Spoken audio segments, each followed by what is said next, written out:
Let's talk about Bud going down to middleweight. He said he ain't going back down to super middleweight. I mean, back down to junior middleweight, right? So, you got Genovic, Adames, Lara, I believe, are the champions. I think Genovic got 2 belts. I believe he almost passed out on the scales, if my memory not serving me correctly. But I would probably say Genovic is the best fighter there for sure. But also, when you look at it, it's like, who sell the most? And it might be Lara. I think Lara is the greatest premier boxing champion fighter of all time. I don't think it's close. I don't consider Floyd a PBC fighter. I don't think it's close. I think nobody's been more credible and more consistent than Lara, to be honest. Did he get robbed by Paul Williams? Yeah. Did he get robbed by Canelo? Most people feel a close fight, but yeah, we know what comes with fighting Canelo. But he did rob Carlos Molina, though. I remember that fight.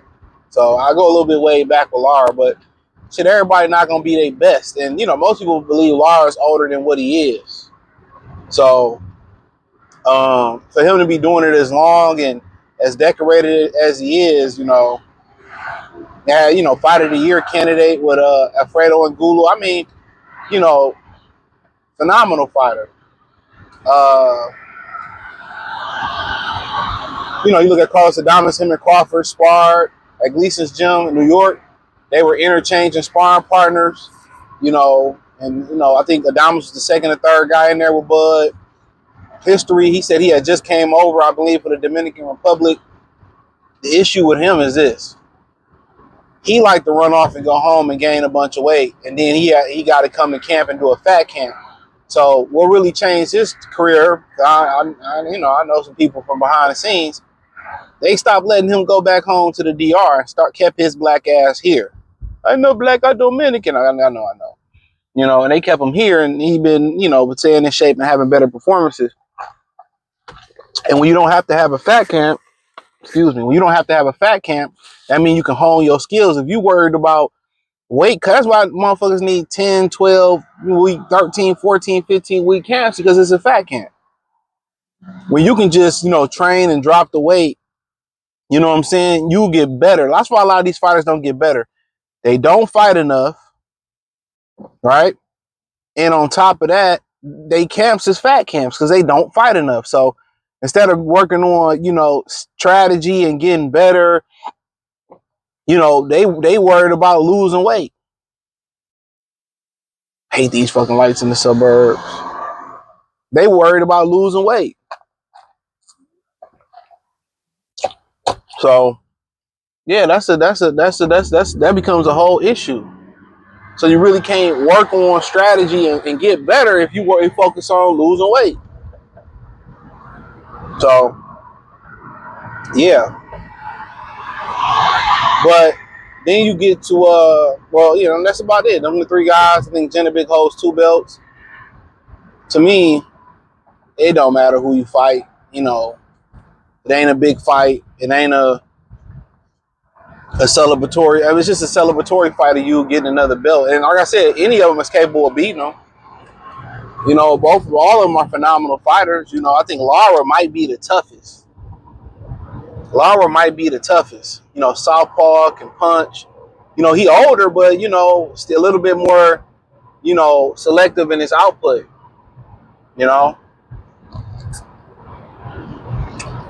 He put more and he doing less moving, and basically he's optimum now. But Adames is dangerous. I feel like he beat Hazmat Shiraz, and look what Shiraz did to Berlanga. I ain't saying that's a lot, but that boy, he put a little bit of weight on, and he probably should have been up there from the beginning. But Adames is a dog. Genovic is good too. The thing about him fighting Genovic is that he's already beat a guy like Genovic and Victor Postal, upright European fighter. But you got nothing to gain from fighting none of them other than maybe Lara. But then, you know, if Al Heyman gonna play nice, you might as well rule him out. Adames, Ramos is not an original PBC fighter. Top Rank dropped him after he lost to Castanos, I believe it was. And yeah, he dropped him after he lost to Castanos. So, yeah. What's today? Okay, hold on real quick. So I think Al may allow him to play ball. So, but I mean, Genevieve may be the easiest fight to make. Top Rank don't have a television home yet, other than Stars. That's for low budget fights. So they streaming their fights on Facebook and shit until they land that primary platform for them to stream. So that might make a lot of sense. You know, strong kid, but the thing about it is, big kid too. Probably should be a super middleweight. He upright. So Bud really know how to just, you know, use his feet and box him, and, you know, with the 8-pound cut affect Bud? Probably not. You know, they probably could have cut that 8 easy. So, you know, with it going down the middleweight, I mean, shit, do it. And then you had, you know, Vergil Ortiz saying, hey, I come up to middleweight and fight Bud. You do everything, but when the opportunity was presented to fight Bud, you didn't want to fight him. You know, and you can say Golden Boy, whatever, they on your behalf. Okay, then you say, cool, okay, that didn't happen. Then you slide over and you can fight Mazaliev. You can fight, you know, Sebastian Fondor. Like, this motherfucker don't want a title. You just want to chase the bag. But you've been to, you know, if you skip over 54, you've been to 3 weight classes without getting a title, and you'll fight Bud in 160. It won't even be for a title. So that's what I don't be understanding. Like, damn, you don't even want to get a title? Maybe you get a title, maybe the money will come. You know? But here he go, yeah, I'll fight Bud Crawford, and at 160 we can do it, and this, that, and the third, and I just simply don't understand. Why do people get in the fast lane and go slow? That's what I don't get. Thank you. My nigga. My white boy, whoever it is. But yeah, I mean, Vergil Ortiz, of course, he just wants some money. And then, you know, they put in a lot of that stick when they put on the black fight. Mexicans the same way. Everybody's so poor and poverty and so money hungry, they worry about the next person's pockets. Everybody thirsty, bro. Everybody hurting. That's a fact. We all hurting. Let's keep it a bean. We all hurting. We all fucking hurt. Can't nobody, you know, most of these niggas gotta depend on bitches to get by. You know, that's a fact. You know? And the women, they depending on the motherfucking government to get by.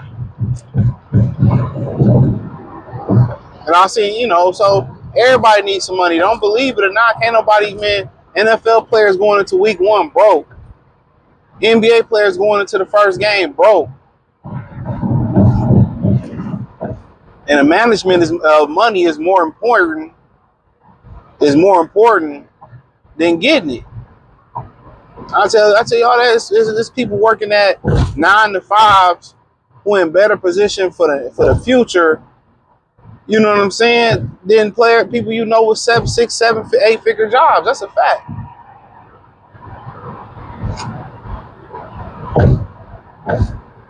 So I get it, man. I get it. He need the payday. He want the money. I mean, get out of payday, you know, with Mazaliev, but maybe it wasn't enough for what he's looking for.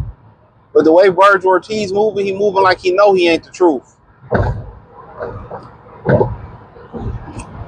That's how I look at it. He moving like he know he ain't the truth. He knows he's a lie. He knows he a fable. You know? That's how he moving. Because person that know they the truth, they know after I whoop some ass, the money gonna come. Money gonna come as I beat y'all ass. But everybody don't have confidence, bro. And that's one thing as an athlete, but especially as a fighter, you gotta believe it. I believe you gotta have a lot of confidence and you gotta have some fear. I think them two ingredients that people don't talk about is in fighters: confidence and fear. The fear keep your eye on the prize. The fear keep you in line. The fear keep you on point. You know? And the confidence enables you to go in there and just do things that's just reactive, or just you're subconscious to it because you're prepared. And maybe Vergil Ortiz don't feel prepared. I mean, I did the video, Robert Garcia be like, I feel like he's the best 54 pounder. You got to ask him why we don't fight for a title. You know? And that's a great question. Because he don't believe. They don't believe. And Golden Boy ain't playing. And Golden Boy ain't playing with a lot of, they ain't playing with a full deck of cards. You know? They playing with a short roster. All the motherfuckers getting knocked off. But hey, it is what it is. Let me know what you girls and guys think. Thumbs up the video, share the video, subscribe to the channel. Next subscribe button is the bell icon button. Hit all notifications, increase your chance to get notifications. We go live, we drop video. Hit the link tree, and here we go with these trucks. Like, why would you jump over in the fast lane with that big ass box? Yes, get your bitch ass over. Cut my mans off like that, bro. Like, what be wrong with these niggas, man? Literally. Maybe we need autonomous fucking trucks, man. I'm for that, dude. Fucking truck drivers, dicks. Fucking dick. I really believe road rage should be legal, man. He should have been able to take his shot. Pow! Oh, yeah. You should have been able to pow out the side window. I agree with that. I bet niggas will drive right. But hey, thumbs up the video, share the video, subscribe to the channel. Subscribe button is the bell icon button. Hit all notifications. Increase your chance to get notifications. We go live and drop video. Hit the link tree, join the Patreon, everything there. Peace.